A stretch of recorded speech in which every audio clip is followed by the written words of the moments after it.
కాశీలో నిజామాబాద్ ఇక 3 ఏళ్ల ముచ్చటే చూద్దాం ఒకసారి. అధ్వానంగా వాడిన రైతు వేదిక భవనాలు, నాసిరకం పనులతో పగుళ్ళు, కుంగుతున్న ఫ్లోరింగ్లు, నాణ్యతను పట్టించుకొని కాంట్రాక్టర్లు, తమకేమి పట్టనట్టు ఇంజనీరింగ్ శాఖ అధికారుల వ్యవహారం. ఇది ఎక్కడ చూద్దాం, పూర్తి వెళ్దాం. డొంకేశ్వర్ రైతు వేదికలు 3 ఏళ్ల ముచ్చటే అయ్యాయి. కాంట్రాక్టర్ నాణ్యతలు పట్టించుకోవడంతో ఫ్లోరింగ్ కుంగి పగులు ఏర్పడి రంగులు వెలిసి కళాహీనంగా మారాయి. గత ప్రభుత్వం ఆగమేఘాల మీద జిల్లా వ్యాప్తంగా నిర్మించిన భవనాలు 10 ఏళ్లు కూడా నిలిచే పరిస్థితి కనిపించడం లేదు. పంచాయత్ రాజ్ ఇంజనీరింగ్ శాఖ అధికారులు ఈ నిర్మాణాలను చూసి చూడనట్లుగానే వదిలేశారు.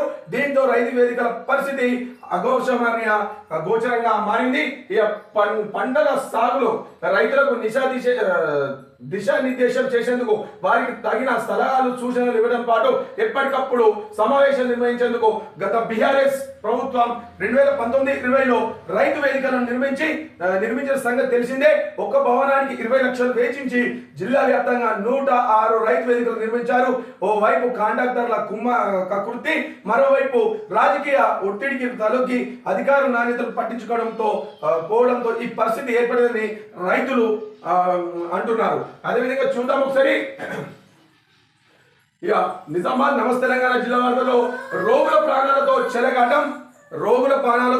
చెలగాటం. ఇక కాలం చెల్లిన మందులు ఇచ్చిన వైనం రోగానికి సంబంధం లేనట మందులు లేని మెడిసిన్ అంట కట్టిన సిబ్బంది అట.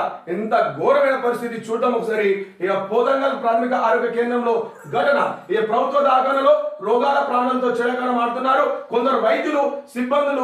సిబ్బంది విధుల్లో నిర్లక్ష్యంగా వేరుస్తూ రోగులను ఇబ్బందులకు గురి చేస్తున్నారు. ఇక తాజాగా కాలం చెల్లిన మందులు అంటగట్టిన ఘటన పోతంగల్ ప్రాథమిక ఆరోగ్య కేంద్రంలో వెలుగు చూసింది. అసలు ఏం జరిగింది పూర్తి వివరాలు కదా ఒకసారి. అసలు ఏం జరిగిందంటే పోతంగల్ మండలం హెగ్దోలి గ్రామానికి చెందిన శోభ కూతురు షుగర్ వ్యాధితో బాధపడుతున్నారు. దీంతో ఆమె చక్కెర వ్యాధి నియంత్రించే మందులు తీసుకుంటున్నారు. ఈ క్రమంలో మందుల కోసం శోభ 5 రోజుల క్రితం పోతంగల్ పిహెచ్సికి వెళ్లారు. అక్కడ హెల్త్ సూపర్వైజర్ సాయి కుమారి కాలం చెల్లిన మందులతో పాటు రోగానికి సంబంధం లేని కనీసం సూపర్వైజర్ ఆమె తెలియదయ్యా ఏమి ఇచ్చిందనేది చూద్దాం ఒకసారి. ఇక రోగానికి సంబంధం లేని మందులు కూడా ఇచ్చారు. ఇది గమనించని శోభ వాటిని తీసుకెళ్లి కూతురికి ఇచ్చారు. విషయం తెలియక మందులు వాడటంతో ఆమె పరిస్థితి ఆందోళనకరంగా మారింది. ఇక ఎందుకు ఇలా జరిగిందో తెలుసుకున్న శోభ గురువారం పిహెచ్సికి వచ్చి వైద్యులు సిబ్బందిపై ఆగ్రహం వ్యక్తం చేశారు.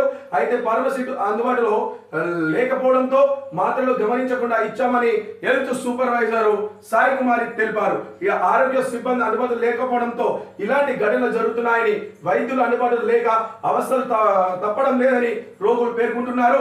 ఉన్నతాధికారులు స్పందించి ఇలాంటి సంఘటనలు జరగకుండా చర్యలు తీసుకోవాలని కోరుతున్నారు. చూద్దాం ఒకసారి. ప్రధానంగా పోతంగల్లో హెల్త్ సూపర్వైజర్ సిబ్బందిని నిలదీస్తున్న రోగి తల్లి శోభ.